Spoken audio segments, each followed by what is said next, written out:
adorando al Señor mientras escuchamos la palabra de Dios. Amén. Que suene la música, por favor. Porque el asunto, ¿cómo diría yo?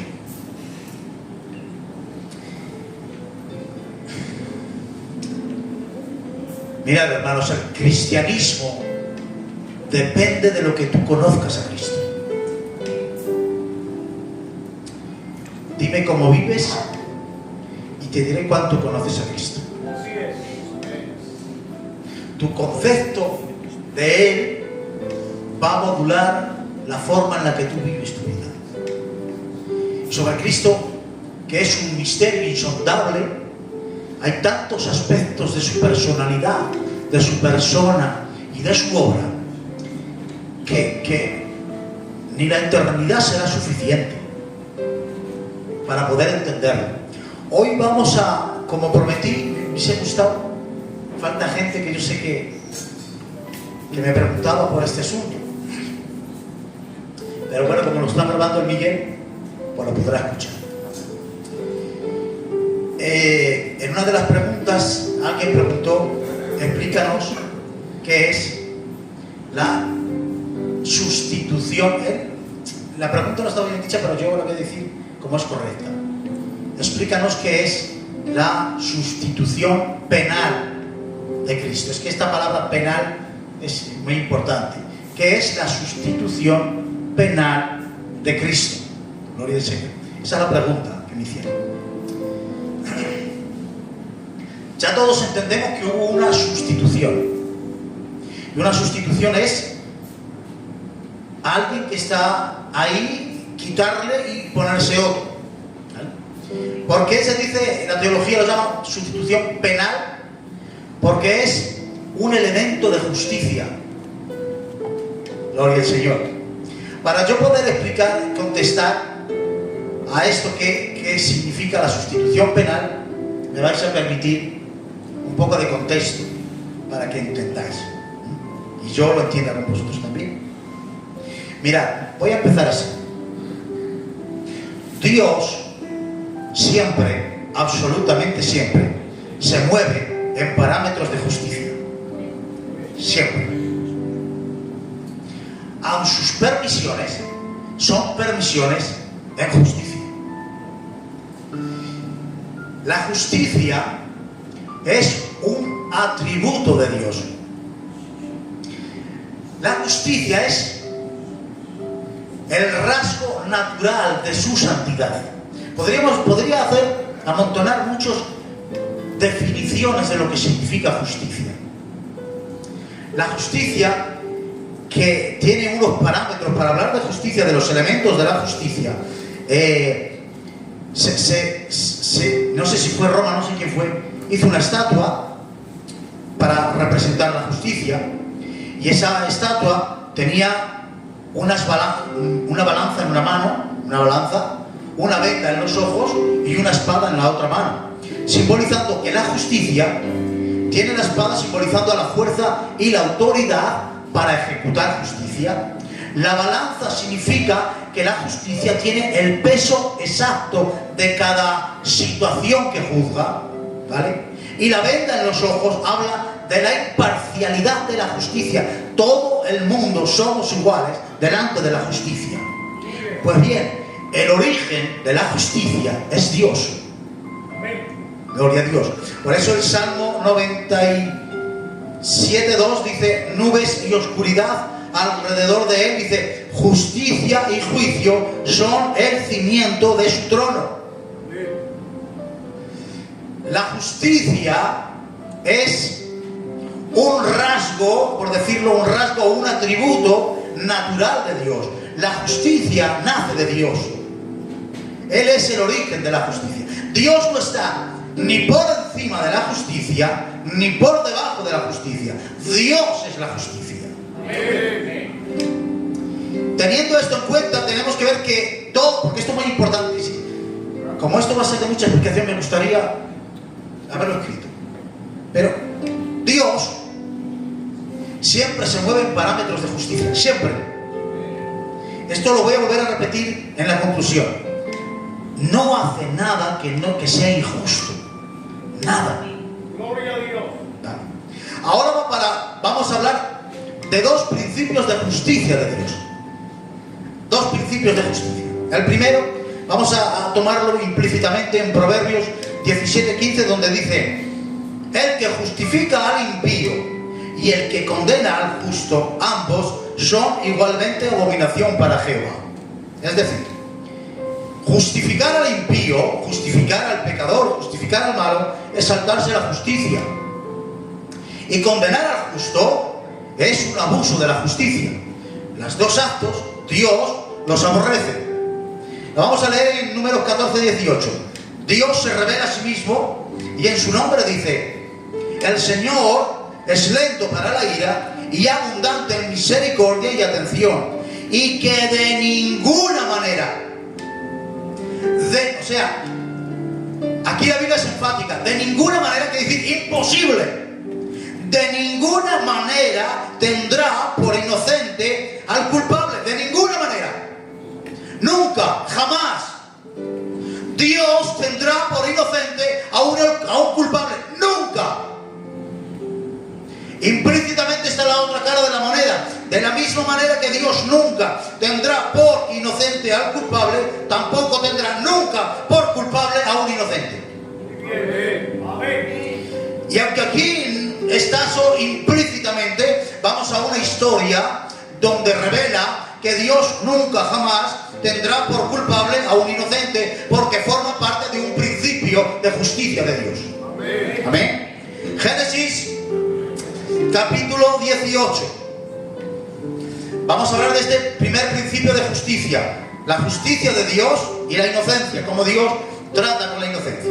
Génesis capítulo 18 dice que Sodoma y Gomorra era un clamor de pecado, y entonces desciende tres varones, entre ellos está el ángel de Jehová, que es Cristo preencarnado, antes de encarnarse, y van donde Abraham, y empiezan a contarle Dios a Abraham, y le dice: el clamor contra Sodoma ha aumentado, descenderé ahora y veré si han consumado su obra, según el clamor que ha venido hasta mí. Dice, y si no, lo sabré. Le está diciendo Dios a Abraham: voy a destruir Sodoma, vengo a destruirlo.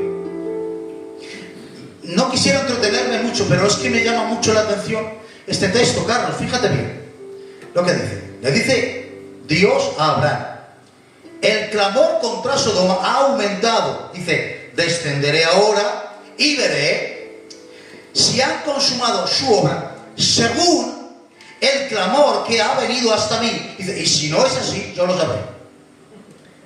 O sea, ¿quién es el que ha clamado? Aquí no lo dice, pero como la Biblia se interpreta a sí misma, nos dice en 1 de Pedro quién era el que clamaba. Y dice, 2 de Pedro 2:7, libró al justo Lot, abrumado por la nefanda conducta de los malvados, porque este justo afligía su alma todos los días. Es decir, el clamor que le llegaba a Dios sobre Sodoma era de Lot. Lot es un justo, Lot es un inocente, y clama a Dios por el pecado de Sodoma. Tiene el clamor de un justo. Además de todo esto, Dios es omnisciente y Dios es omnipresente.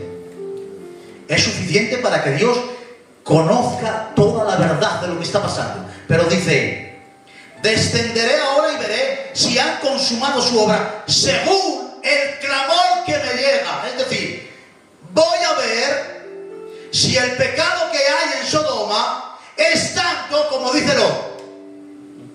No vaya a ser que Lot sea un exagerado. Es suficiente y es omnipresente y tiene el clamor de un justo. Pero estas tres cosas no le es suficiente. Dios comparece de forma personal para ver si es verdad ese pecado. ¡Wow! ¿Sabéis por qué? Porque todos los actos de Dios nacen del propio Dios. El origen de todos los actos de Dios son el propio Dios. Él no se mueve por lo que le digan los demás, y Él no se mueve desde sus atributos en su trono. Comparece de forma personal para ver si esto que está pasando es real. Le dice Dios a Ezequiel: Ezequiel, vete y profetiza. Y le dice: escúchame, Ezequiel, no te van ni a escuchar. Señor, ¿y para qué lo mandas si no te van a escuchar? Porque a mí ni me mueve el clamor de un justo, ni me para la rebeldía de un rebelde. No me muevo por lo que dicen todos los demás. Todos los principios de conducta de Dios nacen del propio Dios. Por eso Él comparece de forma personal, ¿de acuerdo? Esto es un principio de justicia en Dios. Por eso, escúchame bien lo que te voy a decir. Tus amigos también mienten. Los que son afines a ti, a veces no dicen la verdad. Porque sea tu compañero, tu afín, evalúa a ver si eso que te está diciendo es verdad. Porque la verdad está por encima de afinidades y de amistades. ¿De acuerdo? Esto es un principio de justicia en Dios. Ahora bien, el juicio contra Sodoma y Gomorra se basa en unos principios de justicia de Dios inmutables. Dios ha visto el pecado de Sodoma y lo ha destruido. Y lo va a destruir. Y ahora dice Abraham: Señor, tú eres el juez del cielo y de la tierra. ¿Destruirás también al justo con el impío? ¿Os dais cuenta? El justo, Dios, la justicia de Dios y la inocencia. Y le dice Abraham a Dios: pero Señor, ¿y si hay 50 justos? ¿Por todos los malos vas a matar a los 50 justos? Y dice el Señor: que no, yo no obro así. Dice: bueno, Señor, ¿y si hubiese 45? Por esos 45 yo no lo haría. ¿Y si hubiese 30? ¿Y si hubiese 10? Y dice Dios: por esos 10 yo no lo perdonaría. Porque yo jamás tendré por culpable al inocente. Yo siempre guardo al inocente. No van a pagar justos por pecadores, porque es un principio de justicia en Dios. El inocente no paga como culpable. ¿Os dais cuenta cómo Dios obra ahí? Fijaos bien. Una justicia que no distingue inocente de culpable es una justicia corrupta. Una justicia que no distingue al inocente del culpable es una justicia deformada. Gloria a Dios. Porque a veces, cuando la justicia no contempla ni respeta al inocente por causa del culpable, se convierte en una justicia vengativa, que con tal de castigar al malo no le importa cargarse también al bueno. Eso nos pasa muchas veces a nosotros. Eso es una justicia gobernada por la ira. ¿Recordáis aquello que os decía de la ley del ojo por ojo? ¿Os recordáis? Que la ley del ojo por ojo estaba para guardar al ofensor, no al ofendido. Para que el ofendido, si le habían sacado un ojo, no se cobrara dos. Porque a veces en nuestra ira, cuando alguien nos hace algo, cuando alguien nos ofende, teniendo razón y viéndonos con justicia, nos queremos cobrar más de lo que nos han hecho. Entonces esa justicia es una justicia corrupta, que queriendo castigar al culpable se carga también al inocente. Y querer cobrarte más de lo que te han hecho ya no es justicia, es venganza. Hay ocasiones en que tener razón es lo peor que nos puede pasar. Sentirme justificado para algo es lo peor que me puede pasar. Eso, Dios tiene que distinguir el inocente entre el culpable, y lo sabe hacer. Dios sabe distinguir la inocencia entre la culpabilidad. Por eso dice: no matarás al inocente, porque yo no justificaré al impío. Dios guarda y defiende al inocente siempre. Siempre. Porque el abuso y el maltrato de la inocencia es un clamor. Mirad, a lo largo de la historia de la humanidad, hay muchos casos sin resolver. Inocentes que han muerto a manos de culpables y nadie los ha juzgado. Hay casos que no se han descubierto. Hace poquito vi un caso que me estremeció. Fue un caso que pasó hace muchos años y ya prescrito. ¿Qué sucedió? Que había un niñico allí, de unos 14, 15 años, negrico. Y en aquel barrio habían matado a una niña. Ya está, es este. Hay fotos de él. Sale con la cosa esa que la ponían aquí de la silla eléctrica, llorandico, que el alma se le acababa. Un niñico. Muchos años después se ha descubierto que era inocente. y aquel niñico con sus padres viendo cómo le electrocutaban. ¿Quién restituye eso? Ahora, ¿quién restituye eso? Dice Salomón, después de quejarse de la vida y de la vida, dice injusticias de la vida. Y dice, vi a los oprimidos, como los poderosos les oprimían. Dice, y nadie hacía nada en favor de ellos. Es el inocente como es abusado de aquel que es grande y poderoso. Dice, y nadie salía en defensa del inocente. Y dice Salomón, y alabé yo a los finados, a los que mueren, más que a los que viven. Es decir, este hecho para Salomón, de cómo el inocente es oprimido y que nadie le restituye, le hizo aborrecer la vida. Porque no hay nada más amargo en el alma que la experiencia de ser inocente y que te tengan por culpable. No sé si alguna vez has vivido. Hay tantas injusticias en la vida que no han sido juzgadas. Tantos inocentes que han muerto a manos de desalmados y no han cobrado nada y nadie ha restituido eso. Y Salomón se queja. Pero mientras Salomón se queja, hay un salmo que dice Dios: por los menesterosos, por esos me levantaré de mi trono. Yo restituiré, ha dicho Jehová, y yo castigaré al culpable y vindicaré al inocente. Cuando se presenten delante del Señor, no habrá caso escondido que no se tenga que poner delante de Dios y pagar y restituir aquello que han hecho. El mundo sin justicia sería un caos. Pero Dios se encargará de hacer justicia. Dice, Jehová juró por su gloria que no me olvidaré de los inocentes. Aleluya. Hay tantas injusticias en la vida.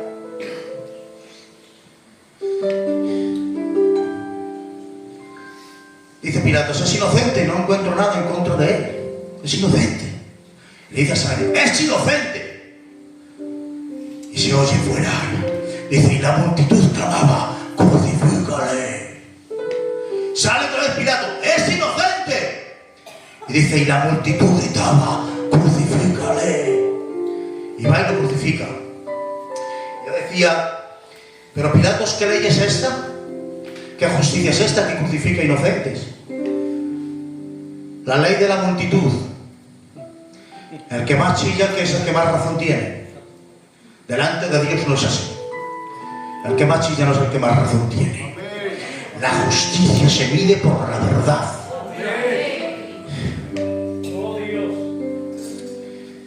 Mirad si Dios cuida a los inocentes, que cuando su pueblo salió de Egipto dice, harás 3 ciudades de refugio.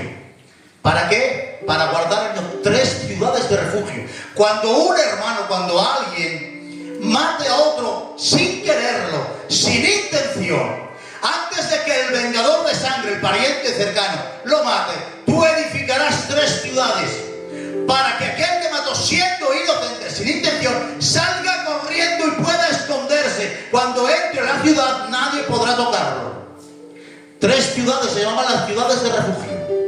Y dicen que aquellas ciudades, la tradición dice que los caminos eran mantenidos limpios y sin hoyos, sin colinas. Cada río tenía que tener su puente, tenía que medir como mínimo 13 metros de ancho, y se designaban 3 jóvenes para que velaran en medio del camino que van a las ciudades de refugio, por si encontraban que el inocente iba corriendo y el vengador de sangre venía detrás, para que se pusieran en medio y le estorbaran, para que no pillara al inocente. Cuando había una encrucijada, tenían un cartel donde ponía ciudad de refugio. Dios cuidaba tanto del inocente que le hizo ciudades y designó para que nadie los tocara. Porque es una injusticia que los culpables paguen por inocentes. Aleluya. Mirad, dice Génesis 18:26, le dice, y si hubiese 10, ¿qué haría, Señor? Y dice él, por amor de esos 10, perdonaré este lugar. Escuchadme bien. por esos 10 perdono todo el lugar, dice Dios. Madre mía. Qué principio de justicia divina, que aplaza el juicio del injusto por guardar al inocente. Wow. Dice segunda de Pedro, sabe el Señor, sabe hacerlo, sabe el Señor librar de tentación a los piadosos y reservar a los injustos para ser castigados en el día del juicio.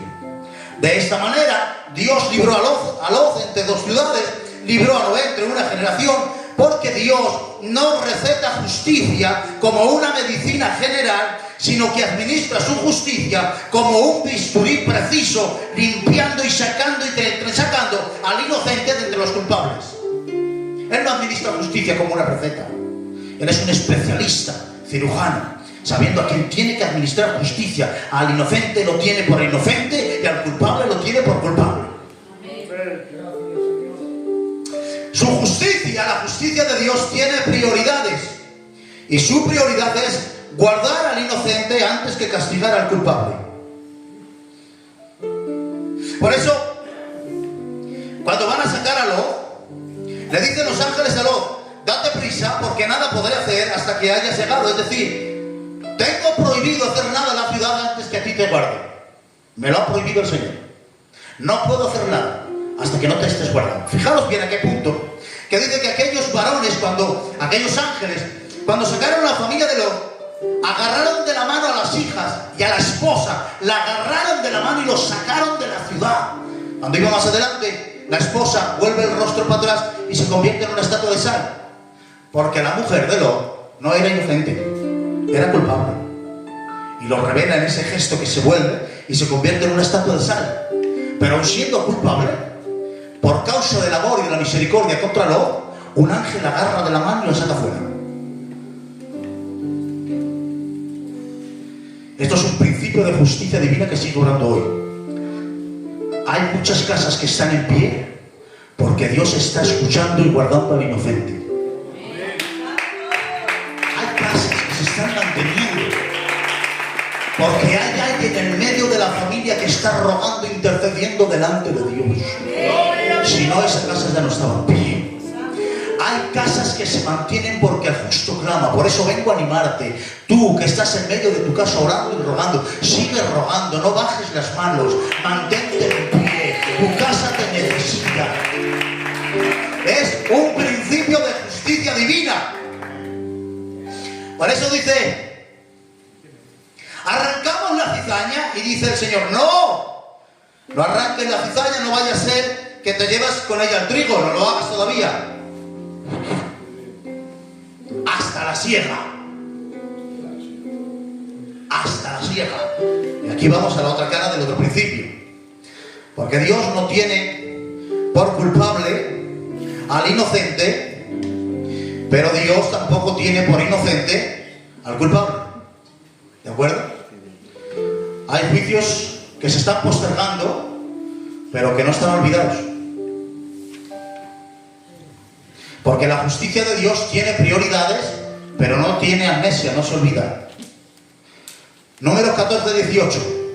Y pasando Jehová por delante de Moisés, proclamó su nombre, dijo: Jehová, Jehová, fuerte, misericordioso y piadoso, lento para la ira y abundante en misericordia, que guarda misericordia a millares y que perdona la iniquidad, la rebelión y el pecado, por atención, y que de ningún modo tendrá por inocente al culpable. Él es lento para la ira y abundante en misericordia. Una cosa es consecuente con la otra. La lentitud de su ira viene causada por la abundancia de su misericordia.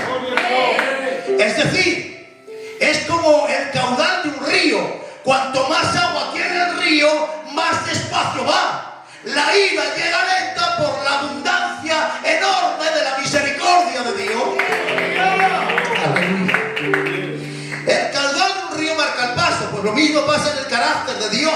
Por eso Romanos 2:4 dice: las riquezas de su benignidad, paciencia y longanimidad. Longanimidad, hablando de la paciencia de Dios, significa largo de ánimo. En su raíz más etimológica significa de rostro largo. Dios es de rostro largo. Aleluya. ¿Por qué de rostro largo? ¿Has visto igual cuando estás tú bien, tranquilo, ¿no? Pero de repente alguien te enfada? Arrugas el gesto. Se te juntan las cejas, aprieta los dientes, nos arrugamos la cara, ¿verdad, hermanitas? Nos ha cambiado el rostro con el ánimo. Bueno, pues Dios es de rostro largo. No cambia tan fácilmente de ánimo. Su paciencia es larga. Lo que puede aguantar la paciencia, el tiempo que es indescriptible. Y si no, digan ustedes, señores, ¿cómo puede ser que Dios le dé tiempo a una mujer que está en medio de una iglesia seduciendo a los siervos y trayendo falsas enseñanzas y trayendo falsas profecías? Y dice Dios, la he dado tiempo. ¿A quién das tiempo, Señor? A eso, yo a eso lo quemo a él mismo. El Señor le dio tiempo. No cualquier cosa le cambia el ánimo al Señor. Su paciencia es larga. Pero claro, dice de alma extensa. De alma extensa. La abundancia de su misericordia ralentiza su ira. Pero esto es un arma de doble filo. El caudal del río, al ser muy abundante, es más lento. Pero como te alcance no tienes escapatoria. Su ira es más lenta debido a la abundancia de su misericordia. Pero como la ira te alcance, no tienes remedio. No hay escapatoria. Por eso dice Romanos, pero por tu corazón no arrepentido atesoras, amontonas, acumulas todo este tiempo de misericordia, todo este tiempo de gracia, todo este tiempo de paciencia. Si no lo aprovechas, cuando caiga la ira sobre ti, todo el tiempo que ha tenido misericordia se convertirá en violencia en el juicio. Estos son las amenazas del privilegio. El privilegio tiene amenazas.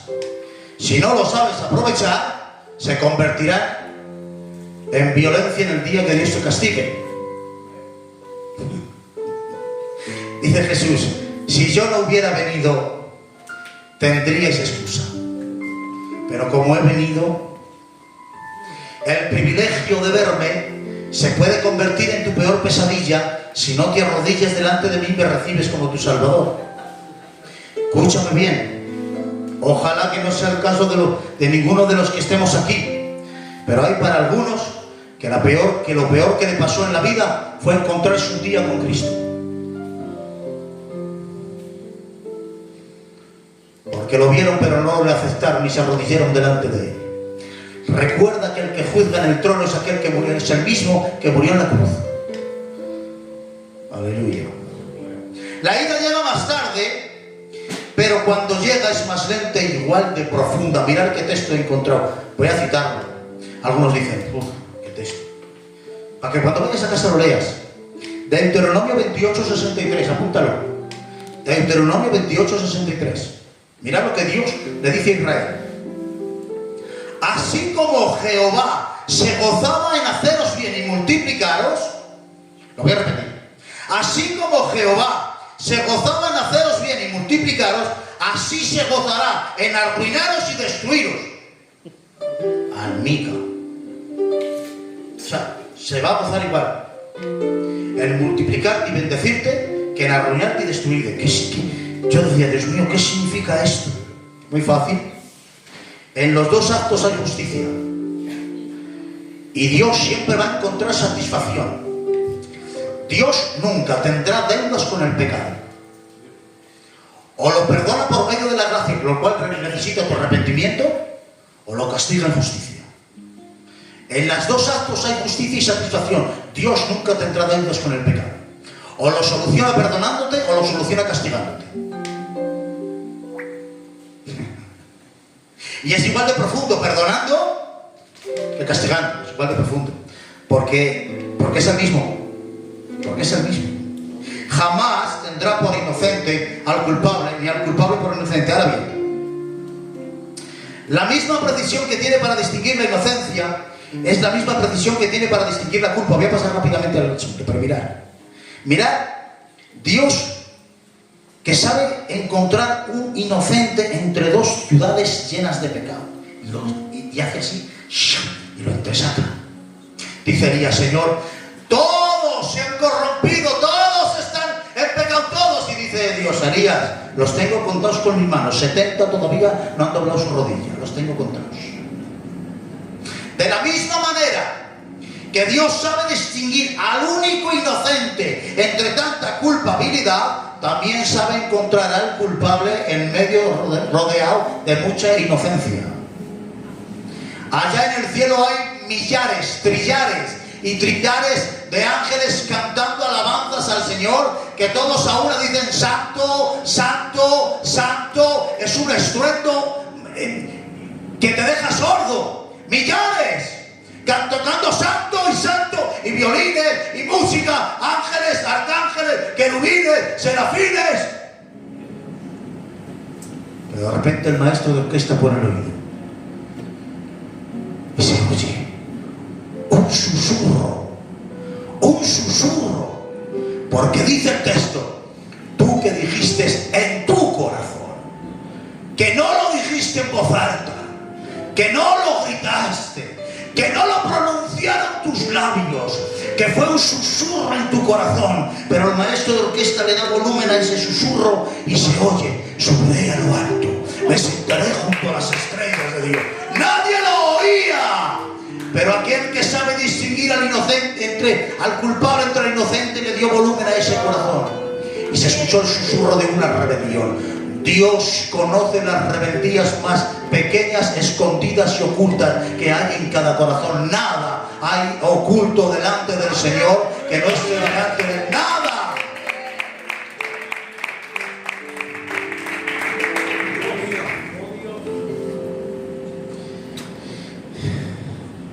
Lo mismo que el Señor sabe guardar al inocente, también sabe reservar a los injustos para su castigo. Dios sabe reservar a los injustos para el castigo. Lo tengo que predicar así. Si alguien está en desorden y en pecado y no te pasa nada, no te preocupes. El Señor solo te tiene reservado. No pienses que Dios se ha olvidado. Si no hay arrepentimiento en todo eso, Dios tiene reservado un día para nosotros. Le dice en Judas: algunos hombres han entrado encubiertamente, hombres impíos. Dice: pero quiero recordaros. ¿Por qué le dice recordaros? Es que por eso la Biblia está. Dice: quiero recordaros. Judas le dice, Judas no es el Judas Iscariote, es otro Judas, ¿vale? Que habían entrado falsos maestros a la iglesia y decían: si no pasa nada, si son falsos maestros, y Dios, ¿cómo que no hace nada? Y ahora dice el escritor, dice: quiero recordaros que cuando Dios sacó a Egipto, los salvó a todos, sacó a todo el pueblo, pero luego a los culpables los castigó y los mató en el desierto. Quiero recordaros que no es la primera vez que Dios lo hace. También a los ángeles que no supieron salvar la dignidad, los ha metido en prisiones oscuras, reservándolos para el día del juicio. Escúchame, que Dios no se olvida. Que Dios no se olvida, que el pecado no prescribe. Que no se mete debajo de un cajón, que no lo quemas, pones un papelito y lo escribes en un papel, lo quemas y ya está, que no. Ahora, mirad bien esto. Dios no tiene por culpable al inocente, ni al inocente lo tiene por culpable nunca. Me estoy saltando todo y ahora voy a contestar a la pregunta. Toca el piano. Dos principios de justicia divina, ¿de acuerdo? Dios no tiene por culpable al inocente, y al inocente lo tiene por culpable, ¿de acuerdo? ¿Estamos ahí bien? Amén. El que es culpable, Dios nunca lo tiene por inocente, y al que es inocente, Dios nunca lo tiene por culpable. Hemos enfatizado, por esto os ha dicho, mirad lo que voy a decir ahora para decirlo al final.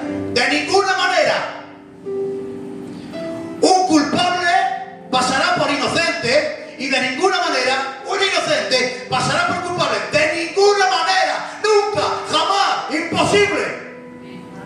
Vale. Cristo en la cruz está cometiendo dos injusticias. Hay dos injusticias injusticias en el Cristo crucificado. Jesús es inocente y está pagando por culpable. Y tú, que eres culpable, estás pasando por inocente. Hay dos injusticias. Pero si Dios ha dicho que de ninguna manera tendrá por culpable al inocente, el inocente por culpable, ¿cómo solucionamos esto? La sustitución penal de Cristo. Dios ama al pecador. ¿Por qué? ¿Por qué Dios? ¿Por qué Cristo sobre la cruz? Porque de tal manera amó Dios al mundo que dio a su Hijo unigénito, ¿de acuerdo? Pero Cristo no puede subir a la cruz solo por amor. ¿Por qué subió Cristo a la cruz? Por amor. No puede subir solo por amor.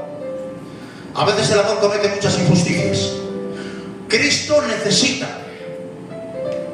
entre comillas, cumplir requisitos de justicia para poder subir a la cruz. No valía solo con que te amara. Él tenía que, fijaros bien, para subir a la cruz necesitaba hacerlo con justicia. ¿Y dónde está esa ley? Tantas que no sé ni por dónde empezar.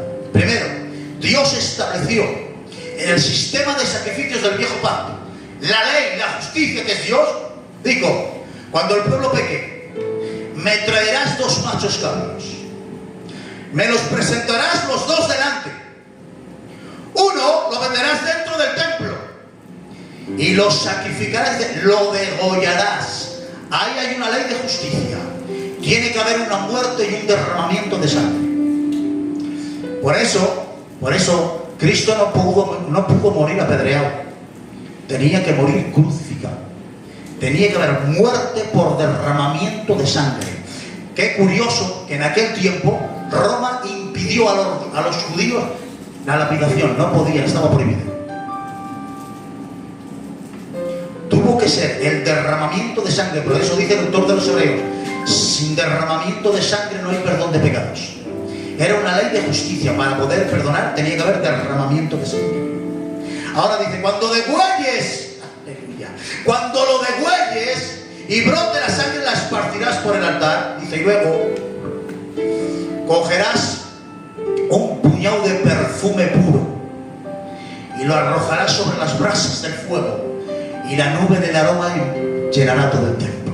¿Sabe qué significaba todo eso? Era la aceptación agradable de Dios sobre ese sacrificio. Para que pudiera ser agradable y aceptado, dice, cogerás un macho cabrío sin defecto. Ahí Jesús estaba cumpliendo otra ley de justicia, la impecabilidad de Cristo. Dice Cristo, ¿quién de vosotros me redarguye? Se queda mirando y dice, mira, por ahí viene el príncipe de las tinieblas, pero ese nada, dice, nada tiene en mí. El hombre sin pecado, otra ley de justicia. Pero escuchad esta, y aquí viene la respuesta a la ley y a la justicia que Cristo estaba cumpliendo, muriendo en la cruz por ti. A uno lo sacrificas dentro del altar, al otro, que se llamaba Azazel, designarás a un hombre y lo llevarás al desierto. El sacerdote pondrá las manos sobre la cabeza del macho cabrío y empezará a confesar todos los pecados de todo el pueblo, todas las iniquidades de todo el pueblo y todas las rebeliones de todo el pueblo. Y cuando el sacerdote ore y traspase todos los pecados sobre ese macho cabrío, lo soltará por el desierto para que se pierda. El macho cabrío que fue crucificado dentro del templo representa el sacrificio y el derramamiento de sangre. Eso era una ley de justicia puesta por Dios. La transferencia de los pecados al macho cabrío y perdido por el desierto representa y significa la remoción de todos los pecados que eran traspasados del pueblo al macho cabrío. El macho cabrío se perdía. Ahí estaba cumpliendo otra ley de justicia. Dios había establecido que por una ley de justicia se podían traspasar los pecados del pueblo a otra víctima. Cristo está cumpliendo con esta ley. Se ha hecho cargo de todos los pecados de todo el mundo. Se ha hecho cargo de todos los pecados y las rebeliones. Y cumpliendo esta ley de justicia, la ley de la sustitución penal, cumple con la justicia para poder subir a la cruz. ¡Gloria a Dios! Pero hay más. Y esta ya está ya. Cumplen la ley del pariente cercano. Cuando un hombre, ley puesta, justicia de Dios, cuando un hermano tuyo se empobreciere, el pariente más cercano podrá hacerse cargo de toda su deuda y rescatarlo. Por eso dijo Cristo: yo no he venido a ser servido, sino a morir por muchos y a rescatar. Porque es un rescate, la salvación es un rescate. Éramos esclavos del pecado y la sangre de Cristo pagó el precio para rescatarte. Por eso en Colosenses 2:14 dice: el acta de los decretos que nos era contraria, Cristo la quitó de medio y la clavó en la cruz. Era el pago de toda la deuda. ¿Sabéis dónde encontraron ese texto? En un papiro que se utilizaba para pagar deudas, donde decía: todo está pagado. Cuando Cristo dijo: tetelestai, consumado es, dijo: toda la deuda pagada. Ni un pecado, ni una rebelión, ni un mal pensamiento, todo. Tenía que ser cercano. Por eso la encarnación es una exigencia de justicia. Aleluya. Y esta es la preciosa. La ley del pariente cercano. Tenía que tener la voluntad. Tenía que querer. Por eso cuando Booz va a redimir a Ruth, hay otro pariente más cercano que tiene más derechos. Y va donde él y dice: redime que te corresponde a ti. Tienes que hacerte cargo de sus tierras y de sus deudas y casarte con esta mujer. Dice: no, yo no.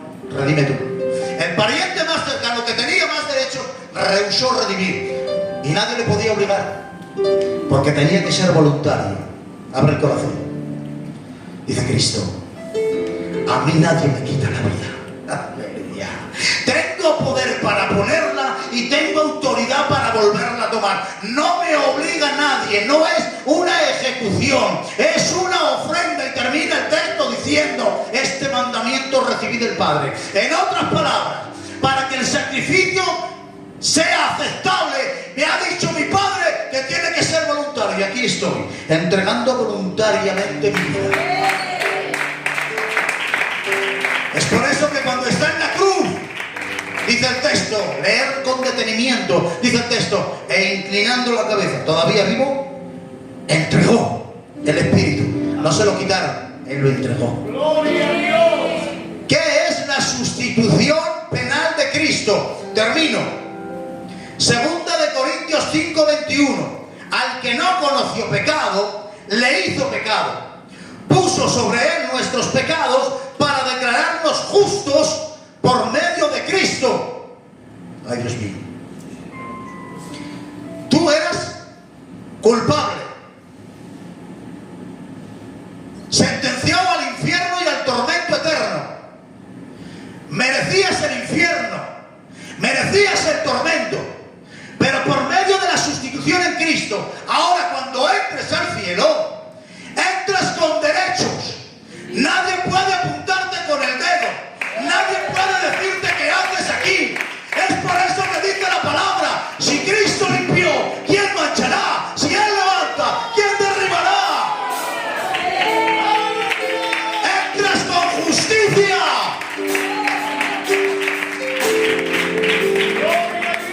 ¿Qué significa la sustitución penal? Dice la Biblia: hechos, justicia en Él. ¿Qué significa? Mirad qué definiciones. Dios, si no te quedas con nada del mensaje, quédate solo con esto. Dios trató a Jesús como si hubiera cometido todos tus pecados, como si hubiera vivido tu vida, y te trató a ti como si hubieras vivido la vida de Cristo. Cuando Dios mira la cruz, te ve a ti crucificado, y cuando te mira a ti, ve a Cristo. A Cristo le trató como que fueras tú, y a ti te trata como que fueses Cristo. Aleluya. Por eso dice Pablo: ¿dónde queda la arrogancia? ¿Dónde está el orgullo? ¿Dónde la vanidad? ¿Dónde la jactancia? ¿Dónde? Que no eres tú, que no has hecho nada, que no mereces nada, que es la gloria, la grandeza, la magnificencia de Cristo en tu vida. Eso es la sustitución todo lo que tú merecías, lo cargó Él y te libró de toda esa maldad y te hizo justo. Es por eso que hay un salmo que dice, y termino, que dice un salmo. El salmista, después de venir del cautiverio de Babilonia, que se fueron al cautiverio de Babilonia, porque Dios los castigó por su idolatría, y los castiga 70 años de cautiverio por vuestra idolatría y pecado.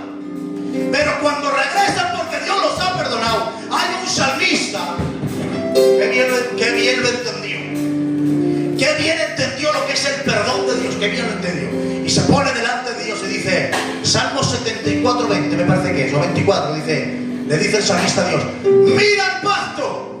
Ay, qué valiente, se pone delante y mira el pacto.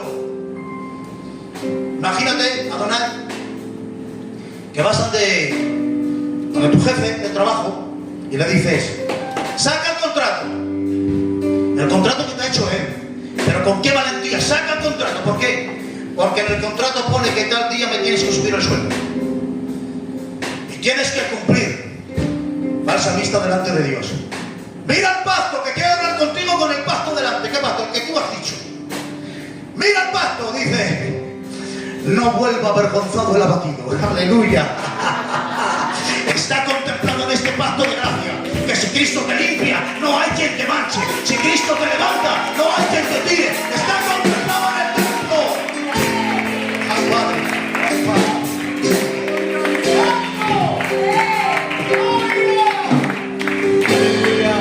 Escúchame bien. Llévatelo para casa.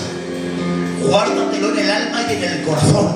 Cristo te sustituyó en la cruz.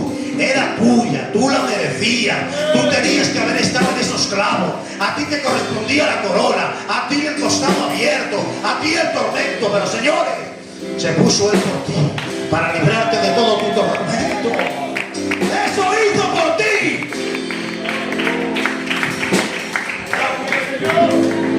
¿No crees que como mínimo tendrías que vivir toda tu vida arrodillado delante de sus pies? Como mínimo. Y la eternidad será suficiente. Cierra tus ojos un minuto solamente. Espíritu Santo, bendito seas. ¿Cómo te agradecemos tanto, Señor?